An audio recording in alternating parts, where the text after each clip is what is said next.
Now let's talk about protests. We've seen so many of them in the last few months. Protests against masks, protests against lockdown, protests against vaccines. The ones that are not even here yet. Protests against governments. The pandemic has not stopped people from flooding the roads, flouting social distancing norms, risking their lives and the lives of others, and creating utter chaos. We have questioned the timing of these protests many a time on this show. Many of you have written to us saying that protests are integral to a democracy and banning them would be interfering with people's freedom of expression. Fair point, and we are all for the freedom of expression.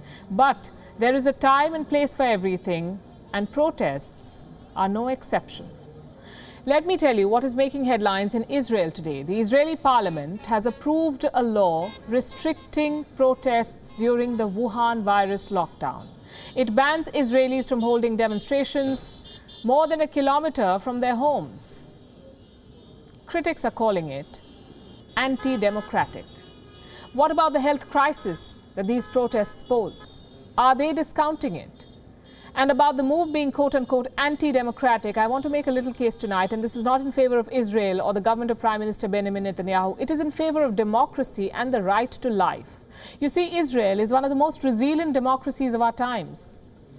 It has its checks and balances in place. It's a country where the sitting Prime Minister faces 3 cases, where people are not shy of lining up outside polling booths and exercising their franchise, even if they have to do it thrice in 1 year.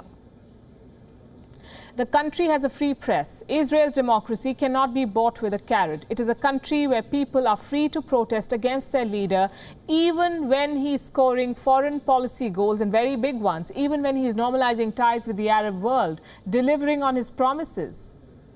What does all of this tell us? Israel's democratic institutions are very strong. The Knesset knows this only too well. While Israeli lawmakers respect the voters' freedom of expression, they also need to legislate to safeguard people's right to life. Because our freedom of expression cannot be an excuse to put lives at risk and deny people their most fundamental right, the right to life. So I'll end with this. It needs a strong democracy to legislate according to the need of the hour. Thank you for watching Gravitas on WION's YouTube channel. If you want to stay up to date with what's happening around the world, then subscribe to our channel and don't forget to like and share. Thank you very much for watching. WION, the world is one.